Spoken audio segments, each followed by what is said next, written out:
Good morning, students. My name is Surya Kala Kumari, lecturer in botany from Sri Venkateshwara College of Arts and Science, Amalapuram, affiliated to Adikavi Nanna University, Rajahmundry. Today, we are discussing about the catabolism of the lipids. We are already discussed in last classes anabolism of the lipids. Okay, how to synthesize the lipids. Now we are studying the catabolism of the lipids.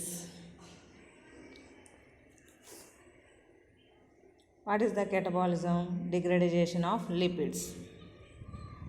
Fats in the presence of hydrolysis, lipases, presence of hydrolysis, lipases అంటే enzymes అది break down into fatty acids and glycerol. ఫ్యాట్స్ని ఏం చేస్తాయి, lipids కిందనే అదే లిపిడ్స్ని fatty acids కింద glycerol కింద కన్వర్షన్ చేస్తుంది అన్నమాట. This process is called saponification అంటారు. అంటే ఏంటి, ఫ్యాటీ యాసిడ్స్ కింద గ్లిజరాల్ కింద డివైడ్ చేసేసింది. ఇప్పుడు మళ్ళీ ఫ్యాటీ యాసిడ్స్ని and glycerols are oxidized separately. మళ్ళీ విడిగా ఫ్యాటీ యాసిడ్ గ్లిజరాల్ అనేటటువంటిది ఆక్సిడేషన్ జరగాలన్నమాట. ఫ్యాటీ యాసిడ్ అనేటటువంటిది నెంబర్ ఆఫ్ కార్బన్స్ ఉంటాయి కాబట్టి ఆ నెంబర్ ఆఫ్ కార్బన్స్ని తగ్గిస్తూ రావాలంటే డిగ్రేడేషన్ అంటే ఆక్సిడేషన్ జరిగితేనే అందులో ఉన్నటువంటి ఎనర్జీ కాస్త బయటికి రిలీజ్ అవ్వడం జరుగుతుంది. దీనికి మనకి ఉన్నటువంటి మెథడ్ ఏంటంటే బీటా ఆక్సిడేషన్. అంటే ఏంటి, కెటబాలిజంలో మనం స్టడీ చేసేటటువంటి ఒక ప్రాసెస్ బీటా ఆక్సిడేషన్ అనేటటువంటి ప్రాసెస్. ఇంకా ఉన్నాయి, కాకపోతే according to our syllabus we are studying the beta oxidation process. Beta oxidation was discovered by the Knoop in 1905. Knoop అనే అతను మొట్టమొదటిసారిగా బీటా ఆక్సిడేషన్ ప్రక్రియని ఈ పాత్వేని ఎక్స్ప్లెయిన్ చేశాడనమాట.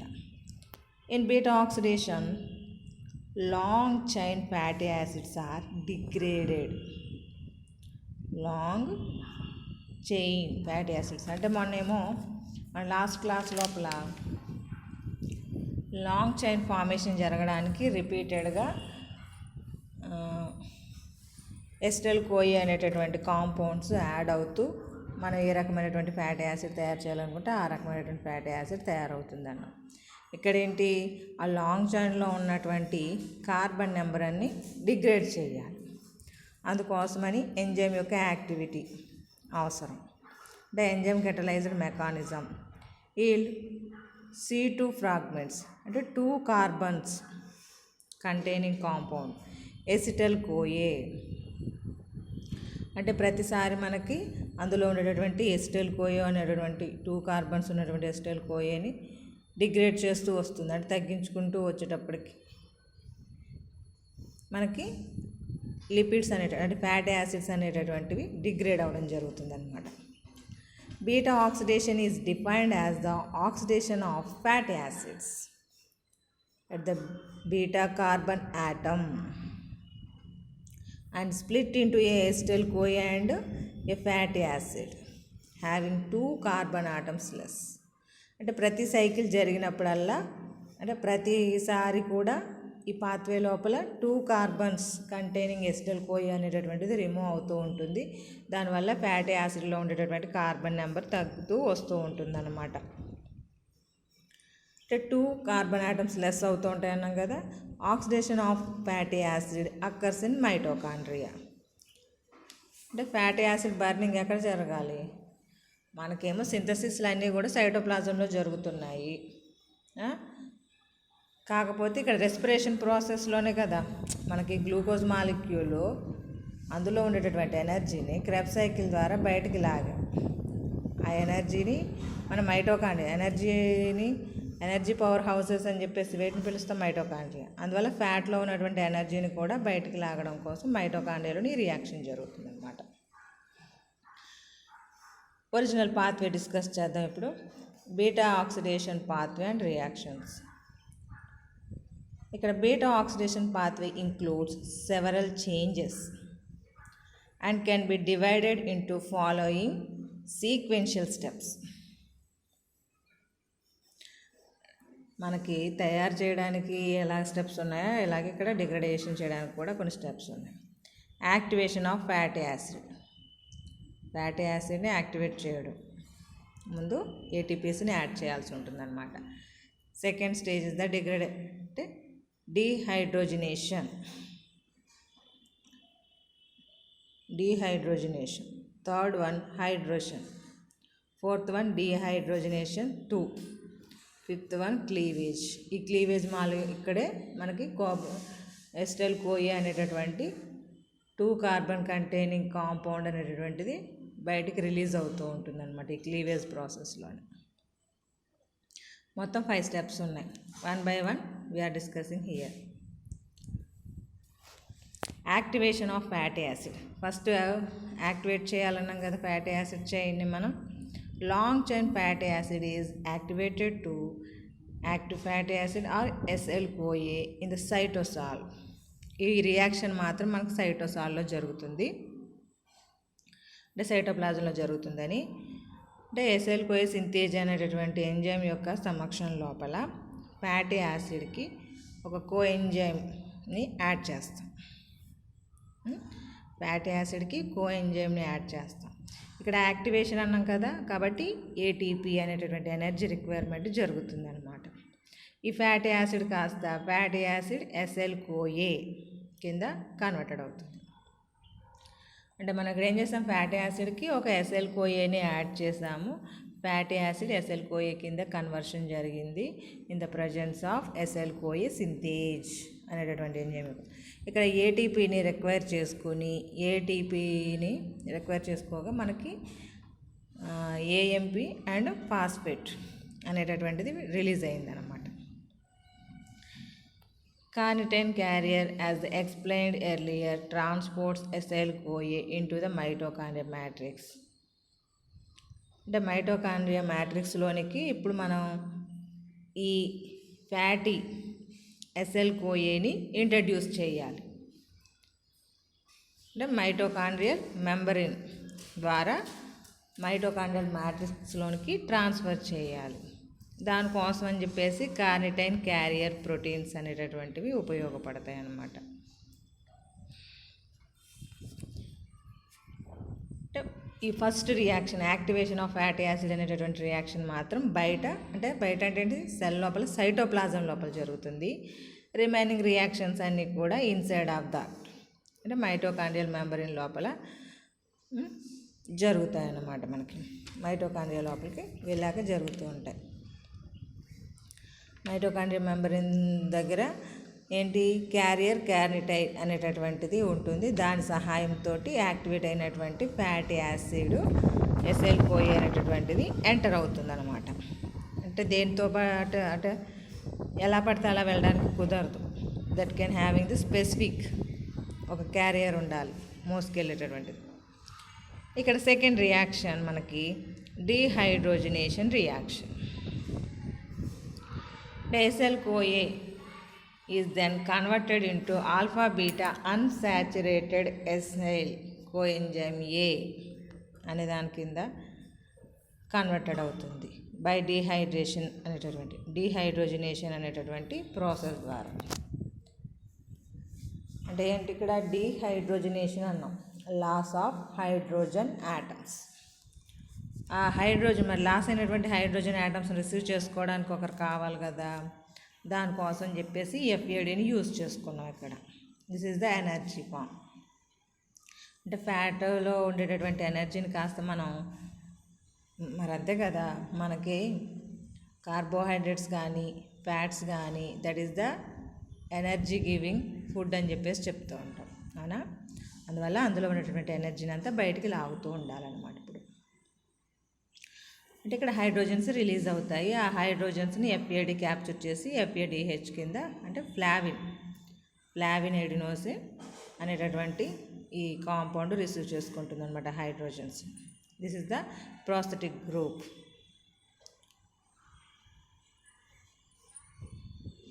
ఇది ఫస్ట్ రియాక్షన్. అంటే ఎస్టైల్ కోఏ కాస్త ఏమైంది, ఫ్యాటీ యాసిడ్ ఎస్ఐల్ కోఏ అనేది కాస్త alpha beta unsaturated acyl CoA కింద కన్వర్టెడ్ అయింది. సెకండ్ రియాక్షన్ వచ్చి హైడ్రేషన్, పేరులోనే ఉంది. Hydration means adding of water. ఈ ఆల్ఫా బీటా అన్సాచురేటెడ్ ఎస్ఐల్ కోఏకి వాటర్ మాలిక్యూల్ని యాడ్ చేయడం ద్వారా that can converted into saturated the double bond. అంటే అందులో ఉండేటటువంటి సింగిల్ బాండ్ అన్సాచురేటెడ్గా ఉంది కదా, సాచురేటెడ్ సంతృప్తంగా ఉండాలి కాబట్టి అందులో ఉండే డబల్ బాండ్ బ్రేక్ డౌన్ అయ్యి బీటా హైడ్రాక్సీ ఎస్ఐల్ కోఏ అనేటటువంటి కాంపౌండ్ కింద ఏర్పడుతుంది అన్నమాట.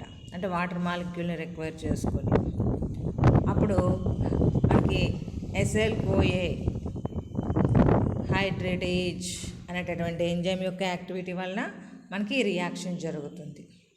This is the third step. అంటే ఫస్ట్ స్టెప్ వచ్చేమో యాక్టివేషన్ ఆఫ్ ఫ్యాటీ యాసిడ్, అది సైటోప్లాజంలో జరిగింది. సెకండ్ స్టెప్ వచ్చి డీహైడ్రోజనేషన్, అంటే లాస్ ఆఫ్ హైడ్రోజన్స్. అంటే అక్కడ ఎఫ్ఏడి ఆ హైడ్రోజన్స్ రిసీవ్ చేసుకుని ఎనర్జీ ఫామ్ ఏర్పడిపోయింది. థర్డ్ స్టెప్ వచ్చి హైడ్రేషన్ రియాక్షన్ అన్నాం. అంటే water is added to the saturated. అంటే మనకి ఇక్కడ అన్సాచురేటెడ్గా ఉన్నటువంటి ఈ ఫ్యాటీ యాసిడ్ కాస్త సాచురేటెడ్ ఫ్యాటీ యాసిడ్ కింద మార్చాం. అంటే బీటా హైడ్రాక్సీ ఎస్ఐల్ కోఏ కింద మారింది. Next fourth step dehydrogenation. మళ్ళీ ఇక్కడ loss of hydrogens. Beta hydroxy acyl CoA కాస్త dehydrogenated on the beta carbon forming beta keto acyl CoA. అంటే బీటా కీటో ఎస్ఐల్ కోఏ అనేటటువంటి కాంపౌండ్ ఏర్పడుతుంది. దీనివల్ల బీటా హైడ్రాక్సీ ఎస్ఐల్ డీహైడ్రోజనేజ్ అనేటటువంటి ఎంజైమ్ యొక్క activity వలన ఇక్కడ రిలీజ్ అయినటువంటి హైడ్రోజన్స్ని రిసీవ్ చేసుకోవడానికి మనకి ఎన్ఏడి సోడియం, ఇది ఎన్ఏడి ప్లస్ అనేటటువంటిది హైడ్రోజన్స్ని రిసీవ్ చేసుకుని NADH2 కింద ఫార్మేషన్ జరుగుతుంది అన్నమాట. అంటే మనకి ఇక్కడ రెండు చోట్ల మనకి ఎనర్జీ రిలీజ్ అయింది, FAD అలాగే NADH2. అంటే సెకండ్ స్టెప్లోను ఫోర్త్ స్టెప్లోను. నెక్స్ట్ ఫిఫ్త్ స్టెప్కి వెళ్ళేటప్పటికి క్లీవేజ్. అంటే ఫిఫ్త్ స్టెప్ లోపల బీటా కీటో ఎస్ఐల్ కోఏ అనేటటువంటి కాంపౌండ్ కాస్త స్ప్లిట్ అవుతుంది. ఎక్కడంట ఎట్ ది బీటా పొజిషన్ దగ్గర స్ప్లిట్ అవుతుందంట. పొజిషన్ దగ్గర స్ప్లిట్ అవ్వడం ద్వారా థయోలేజ్ అనేటటువంటి ఎంజైమ్ యొక్క యాక్టివిటీ వలన 1 మాలిక్యూల్ ఆఫ్ కోఏ యాడ్ చేసి, అంటే ఏంటి, థయోలేజ్ ఎంజైమ్ యొక్క యాక్టివిటీ వలన బీటా కీటో ఎస్ఐల్ కోఏకి ఒక కోఏ ఎంజైమ్ని యాడ్ చేయడం ద్వారా మనకి ఫ్యాటీ ఎస్ఐల్ కోఏ ప్లస్ ఎస్టైల్ కోఏ అనేటటువంటి 2 కాంపౌండ్ల కింద విడిపోతుంది అనమాట. అంటే this reaction produces acetyl CoA and fatty acyl CoA అనేటటువంటి మనకి 2 అణువుల కింద స్ప్లిట్ అయిపోయింది. అంటే ఏంటి, ఎస్టైల్ కోఏ రిలీజ్ అయింది కదా, 2 carbon less than the original acyl CoA. అంటే ఫ్యాటీ ఎస్ఐల్ కోఏలో నుంచి 2 కార్బన్స్ తగ్గాయి. ఈ ఎస్టైల్ కోఏ ఎక్కడికి వెళ్తుంది, which is undergo the Krebs cycle. Acetyl CoA అనేటటువంటిదేమో క్రెబ్ సైకిల్లోనికి వెళ్తుంది. ఈ ఫ్యాటీ యాసిడ్ ఎస్ఐల్ కోఏ ఉంది కదా, ఫ్యాటీ ఎస్ఐల్ కోఏ కాస్త ఏమవుతుంది, మళ్ళీ బీటా ఆక్సిడేషన్ సైకిల్లోనికి రిపీట్ అవుతుంది అనమాట. ఇక్కడ ఏమైంది, క్లీవేజ్ అన్నాం. బీటా కీటో ఎస్ఐల్ కోఏ అనేటటువంటిది ఇంకొక కోఏ ఎంజైమ్ని యూజ్ చేసుకొని in the presence of thiolase enzyme that can splitted into the 2 molecules. Fatty acyl CoA అలాగే ఎస్టైల్ కోఏ అనేటటువంటి 2 కాంపౌండ్స్ కింద డివైడ్ అయింది. ఎసిటైల్ కోయి అనేదేమో క్రెబ్స్ సైకిల్లోనికి వెళ్ళిపోతుంది. అంటే మనకి రెస్పిరేషన్ ప్రాసెస్లో సెకండ్ లింక్ రియాక్షన్ తర్వాత జరుగుతుంది కదా, ఆ ప్రాసెస్లోనికి వెళ్ళిపోతుంది. ఇప్పుడేమో ఫ్యాటీ ఎసిటైల్ కోయి అనేటటువంటిది మళ్ళీ బీటా ఆక్సిడేషన్ సైకిల్ మళ్ళీ స్టార్ట్ అవుతుంది అన్నమాట. అంటే మళ్ళీ మనకి యాక్టివేషన్ ప్రాసెస్ ఉండదు, సెకండ్ స్టెప్ నుంచి కంటిన్యూషన్ అవుతుంది. ఇదిగోండి ఇక్కడ మీకు సైకిల్ రూపం లోపల అంటే పాత్వే రూపం లోపల ఎగ్జిబిట్ చేశాను. ఫ్యాటీ యాసిడ్కి ఒక ఏటీపీని యాడ్ చేస్తాం. అంటే ఫస్ట్ రియాక్షన్ మన యాక్టివేషన్ ప్రాసెస్ ఉంది కదా, అది ఫస్ట్ స్టెప్ లోపల ఏటీపీని యాడ్ చేసి మనం ఫ్యాటీ యాసిడ్ని యాక్టివేట్ చేస్తాం. యాక్టివేటెడ్ ఫ్యాటీ యాసిడ్ ఎస్ఎల్ కోయి అనేటటువంటిది అది ఎక్కడ జరిగింది, సైటోప్లాజంలో జరిగింది. ఇన్ సైటోసాల్ అని పక్కన రాసాం. అక్కడ సైటోప్లాజంలో నుంచి మైటోకాండ్రియా మ్యాట్రిక్స్లోకి రావాలన్నాం కదా, రావాలంటే ఊరికంత నడుచుకుంటూ వచ్చేస్తే కుదురుతుందా? దాన్ని మోసుకెళ్ళేటటువంటి క్యారియర్ కార్నిటైన్ అంటే దాని సహాయంతో లోపలికి ఎంటర్ అవుతుందన్నమాట. అప్పుడు ఫ్యాటీ ఎస్ఎల్ కోయి అనేటటువంటిది కాస్త మనకి సెకండ్ స్టెప్ డీహైడ్రోజనేషన్ అంటే ఎనర్జీ రిలీజ్ అయింది. Third step hydration water molecule add అయ్యింది. Fourth step dehydrogenation releasing of the 2 hydrogen hydrogen అంటే ప్రోటాన్స్ అనేటటువంటి రిలీజ్ అవుతాయి కాబట్టి వాటిని NAD అనేటటువంటిది రిసీవ్ చేసుకుని ఇక్కడ కూడా ఎనర్జీ ఫార్మేషన్ చేస్తుంది. ఇక్కడ బీటా కీటో ఎస్ఎల్ కోయి అనేటటువంటిది ఫిఫ్త్ స్టెప్ లోపల క్లీవేజ్ జరిగింది. క్లీవేజ్ జరిగి మనకి ఫ్యాటీ ఎస్ఎల్ కోయి అనేటటువంటిది ఎసిటైల్ కోయి అనేటటువంటి 2 కాంపౌండ్స్ అనేటటువంటివి ఏర్పడ్డాయి కదా. ఇప్పుడు ఫ్యాటీ ఎస్ఎల్ కోయి అనేటటువంటిదేమో మళ్ళీ బీటా ఆక్సిడేషన్ రియాక్షన్లోకి వెళ్తుంది. ఈ ఎసిటైల్ కోయి అనేటటువంటిదేమో క్రెబ్స్ సైకిల్లోకి వెళ్ళిపోతుంది. క్రెబ్స్ సైకిల్ అంటే మనకి రెస్పిరేషన్ ప్రాసెస్. ఆ రెస్పిరేషన్ ప్రాసెస్ లోపల సెకండ్ స్టెప్ ఉంది కదా, లింక్ రియాక్షన్ తర్వాత జరుగుతుంది. అంటే మైటోకాండ్రియాలోనే మనకి క్రెబ్స్ సైకిల్ జరుగుతుంది. ఇక్కడ ఉన్నది కూడా మైటోకాండ్రియాలోనే ఉంది. ఎసిటైల్ కోయి అనేటటువంటిది క్రెబ్స్ సైకిల్లోకి వెళ్తే ఈ ఫ్యాటీ ఎసిటైల్ కోయి అనేటటువంటిది మళ్ళీ ఇక్కడ మనకి సెకండ్ స్టెప్ ఉంది కదా, స్టెప్ సెకండ్ అంటే ఎస్ఎల్ కోయే కదా అక్కడ ఉంది. బీటా ఆక్సిడేషన్ సైకిల్ మళ్ళీ ఈ ఎస్ఎల్ కోయలు అంటే మళ్ళీ 2 కార్బన్లు తగ్గించాలి. అంటే second step, third step, fourth step జరిగి మళ్ళీ ఫిఫ్త్ స్టెప్ జరుగుతుంది. మళ్ళీ ఒక ఎసిటైల్ కోయే ఏర్పడుతుంది. ఇలాగా రిపీటెడ్గా అందులో ఉండేటటువంటి కార్బన్ మాలిక్యూల్స్ అనేటటువంటివి డిగ్రేడ్ అవుతూ ఉంటాయి అన్నమాట. ఇలాగా ఇప్పుడు మనం తీసుకున్నటువంటి ఫ్యాటీ యాసిడ్ బట్టి యాసిడ్ని బట్టి ఎన్ని రియాక్షన్స్ జరగాలి. ఇప్పుడు ఫర్ ఎగ్జాంపుల్ మనం synthesis of the fatty acid గురించి మాట్లాడుకున్నప్పుడు పాల్మెటిక్ యాసిడ్ గురించి డిస్కస్ చేశాం. ఆ పాల్మెటిక్ యాసిడ్ని ఇక్కడ డిగ్రేడైజేషన్ చేస్తున్నాం అనుకుంటే అందులో 16 కార్బన్స్ ఉంటాయి అన్నాం. 16 కార్బన్స్ అంటే every process 2 carbons are leave out అంటే బయటికి వెళ్ళిపోతుంది ఎసిటైల్ కోయి రూపం లోపల. అలాగా 18 కార్బన్స్ అంటే 18 కార్బన్స్ అనేటప్పుడు 16 కార్బన్స్ అంటే 7 × 2 14 అంటే 7 సైకిల్స్ జరగాలి. 7 టైమ్స్ డిగ్రేడైజేషన్ జరిగితేనే 7 టైమ్స్ రిపీట్ అవుతుంది అన్నమాట ఈ సైకిల్. 7 టైమ్స్ జరిగితే ఒక పాల్మెటిక్ యాసిడ్ అనేటటువంటిది డిగ్రేడైజేషన్ జరిగి అందులో ఉన్నటువంటి ఎనర్జీ అంతా కూడా బయటికి రిలీజ్ అవుట్ అవుతుంది. అంటే ఈ లెక్కన ఎంత ఎనర్జీ రిలీజ్ అవుతుందో చూడండి. ఇక్కడ ఏంటి, ఒక FAD ఒక NAD రిలీజ్ అయింది.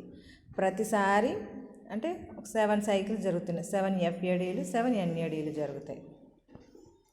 7 FADలు అంటే FADలో ఒక్కొక్క FAD H2 అనేటటువంటిది 2 ATP మాలిక్యూల్స్ని ప్రొడ్యూస్ చేస్తుంది. NADH అనేటటువంటిదేమో 3 మాలిక్యూల్స్ని ATPస్ని రిలీజ్ చేస్తుంది. అంటే 8 × 3 మనకి ప్రతిసారి 3 అంటే 8 × 3 8 3 ఎంత 24 ATPs. అక్కడ వచ్చేటప్పటికి మళ్ళీ పైన 2 × 8 16 ఇక్కడ 24 ప్లస్ అక్కడ 16 ఇంచుమించుగా 40 ATPs. అంటే ఓన్లీ ఇక్కడ పాల్మెటిక్ యాసిడ్ని దృష్టిలో పెట్టుకుని మెన్షన్ చేసింది. 40 ATPs అనేటటువంటివి ఒక్క మాలిక్యూల్ గురించి. మళ్ళీ ఇక్కడ క్రెబ్స్ సైకిల్ రిపీట్ అవుతుంది కదా, ఎస్టైల్ కోయ మళ్ళీ వెళ్ళి అది కూడా 8 ఎస్టైల్ కోయలు రిలీజ్ అవుతాయి. 8 ఎస్టైల్ కోయలు రిలీజ్ అయినప్పుడు మనకి క్రెబ్స్ సైకిల్ లోపల ఆ ప్రాసెస్ జరుగుతుంది కదా. క్రెబ్స్ సైకిల్లో ప్రాసెస్ జరిగినప్పుడు ప్రతిసారి క్రెబ్స్ సైకిల్లోకి వెళ్ళినప్పుడు some of ATPs are released. అంటే మనకి 24 ATPs వస్తాయి. ఓన్లీ క్రెబ్స్ సైకిల్ ద్వారానే 24 ATPs వస్తున్నాయి. ఇక్కడ ఒక 40 ATPs వచ్చినాయి. చూడండి ఎన్ని లెక్కలు వస్తున్నాయో. అంటే 8 మాలిక్యూల్స్ ఆఫ్ ఎసిటైల్ కోయ అనేటటువంటిది రిలీజ్ అంటే ఇన్వాల్వ్ అయినప్పుడు 8 × మళ్ళీ 24, అమ్మో ఇలా లెక్కేసుకుంటూ పోతే చాలా ATPs వస్తాయి, అవునా. కాబట్టి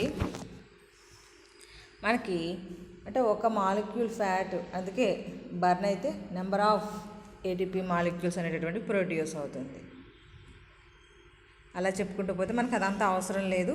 జస్ట్ ఇక్కడ మనకి ATP ప్రొడక్షన్ గురించి సంబంధం లేదు. బీటా ఆక్సిడేషన్ ప్రాసెస్ మాత్రమే ఇంపార్టెంట్. కాబట్టి ఈ బీటా ఆక్సిడేషన్లో ఉండేటటువంటి 5 స్టెప్స్ని మీరు ఎక్స్ప్లెయిన్ చేస్తే సరిపోతుంది అన్నమాట. బీటా ఆక్సిడేషన్లో ఉన్నటువంటి ఈ 5 స్టెప్స్ని activation of fatty acid, dehydrogenation 1, hydration, dehydrogenation 2, cleavage అనేటటువంటి ఈ 5 పాయింట్స్ని మీరు ఎక్స్ప్లెయిన్ చేసి ఈ పాత్వే వేసుకున్నారంటే మీకు ఎగ్జామినేషన్లో షూర్గా అడుగుతున్నారు. కాబట్టి 10 మార్క్స్ గ్యారంటీగా వచ్చేస్తాయి. ఇక్కడ పెద్ద ప్రాబ్లం ఏమీ లేదు. జస్ట్ ఏంటి, ఫ్యాటీ యాసిడ్ని యాక్టివేట్ చేయడం. యాక్టివేట్ చేసిన ఫ్యాటీ యాసిడ్ కాస్త ఎసెల్ కోయ కింద ఏర్పడుతుంది. ఆ ఎసెల్ కోయ అనేటటువంటి సైటోప్లాజంలో ఏర్పడి సైటోప్లాజంలో నుంచి మైటోకాండ్రియాలోకి వెళ్తుంది. మైటోకాండ్రియాలోకి వెళ్ళాలంటే క్యారియర్ క్యారటైన్ అనేటటువంటిది అవసరం. అప్పుడు ఎసెల్ కోయ కాస్త ఆల్ఫా బీటా అన్సాచురేటెడ్ ఎసెల్ కోయ కింద, బీటా హైడ్రాక్సీ ఎసెల్ కోయ కింద అంటే 1 by 1 కాంపౌండ్ ఫార్మేషన్ చేసేటటువంటి స్టెప్స్ గుర్తుపెట్టుకోవాలన్నమాట. ఎసెల్ కోయ, ఆల్ఫా బీటా అన్సాచురేటెడ్ ఎసెల్ కోయ, బీటా హైడ్రాక్సీ ఎసెల్ కోయ, బీటా కీటో ఎసెల్ కోయ. ఈ 4 నేమ్స్ గుర్తుపెట్టుకోగలిగితే మళ్ళీ అది క్లీవేజ్ జరిగి ఎసిటైల్ కోయ, ఫ్యాటీ ఎసెల్ కోయ ఏర్పడుతుంది. ఎసిటైల్ కోయ క్రెబ్స్ సైకిల్లోకి వెళ్తుంది, ఫ్యాటీ ఎసెల్ కోయ అనేటువంటిది బీటా ఆక్సిడేషన్ సైకిల్లోకి వెళ్తుంది. అంటే ఇదే రిపీట్ అవుతూ ఉంటుంది అనమాట 7 times. ఒకవేళ పాల్మిటిక్ యాసిడ్ అయితే అంటే అందులో ఉండే కార్బన్ నెంబర్ని బట్టి ఎన్ని సైకిల్స్ జరగాలి అనేటటువంటిది అనమాట. This is the catabolism process లోపల బీటా ఆక్సిడేషన్ మెథడ్ గురించి అన్నమాట. చాలా చిన్న టాపిక్. ఎగ్జామినేషన్లో కూడా దీంతో మనకి రెస్పిరేషన్ అనేటటువంటి యూనిట్ అయిపోయింది. ఈ రెస్పిరేషన్ 4th యూనిట్లో నుంచి మనకి ఇంపార్టెంట్గా ఎస్ఏ క్వశ్చన్స్ ఏమున్నాయంటే అంటే ఏ ఆప్షన్లోనేమో glycolysis, Krebs, ETC electron transport system. అంటే గ్లైకాలసిస్, క్రెబ్స్ ఎక్కువగా అడిగారు, ఎప్పుడు కూడా అడిగినా. ETC చాలా రేరు, ఒక్కసారి అడిగినట్టున్నారు. నెక్స్ట్ మనకి లిపిడ్ మెటబాలిజం లోపల beta oxidation process, classification of lipids, అవి రెండింటిని ఎక్కువగా అడుగుతున్నారు. రిమైనింగ్ 1తో కంపేర్ చేసుకున్నప్పుడు అంటే ఏ ఆప్షన్ లోపలేమో glycolysis, aerobic respiration, B category లోపల ఎస్ఏ క్వశ్చన్ వచ్చేటప్పటికి లిపిడ్ మెటబాలిజం నుంచి ఉంది. అదే షార్ట్లో అయితే ఎనరోబిక్ రెస్పిరేషన్. ఎనరోబిక్ రెస్పిరేషన్ అనేటటువంటిది అంటే ఫెర్మెంటేషన్ జరిగేటటువంటి 2 steps ఉంటుంది కదా, దాని గురించి చాలా సింపుల్గా ఉంటుందన్నమాట. This is the 4th unit టోటల్గా కంప్లీట్ అయ్యింది. మీరు ఎప్పుడైనా సరే దీన్ని ప్రాక్టీస్ చేసేటప్పుడు ఇందులో మనకు అన్ని సైకిల్స్, పాత్వేసే ఉన్నాయి. ఫస్ట్ గ్లైకాలసిస్ EMP పాత్వే అంటాం. అది స్టెప్ బై స్టెప్ గుర్తుపెట్టుకోవాలి, గ్లూకోజ్ టు పైరువిక్ యాసిడ్ వరకు. తర్వాత మధ్యలో లింక్ రియాక్షన్ ఉందండి, అది కూడా 5 మార్క్స్కి అడుగుతూ ఉన్నారు లింక్ రియాక్షన్ని. అంటే పైరువిక్ యాసిడ్ కాస్త మనకి ఎసిటైల్ కోయ కింద ఏర్పడే విధానం. ఆ ఎసిటైల్ కోయ అనేటటువంటిది క్రెబ్స్ సైకిల్లోనికి వెళ్తుంది. అందువల్ల మైటోకాండ్రియా మ్యాట్రిక్స్లో జరిగే రియాక్షన్. ఎసిటైల్ కోయా కాస్త మళ్ళీ ఆక్సాలిక్ ఎస్టిక్ యాసిడ్ కింద ఫార్మేషన్ జరిగి సైక్లిక్ మేనర్లో జరుగుతుంది కాబట్టి క్రెబ్స్ సైకిల్, టీసీఎస్ సైకిల్ అని చెప్పేసి. ఈ 2 సైకిల్స్లో వచ్చినటువంటి ఎనర్జీని కాస్త అక్కడ ఎలక్ట్రాన్ ట్రాన్స్పోర్ట్ సిస్టమ్ లోపల ఏటీపీసీ కింద కన్వర్టెడ్ అవుతుంది. అక్కడ 5 కాంప్లెక్సెస్ ఉంటాయి. ఆ కాంప్లెక్స్లో జరిగేటటువంటి రియాక్షన్స్ గురించి. అంటే ఫైనల్గా 5th కాంప్లెక్స్ లోపల ఏటీపీ సింథసిస్, అంటే ఏటీపీ ఏర్పడాలంటే 2 హైడ్రోజన్స్ కావాలి.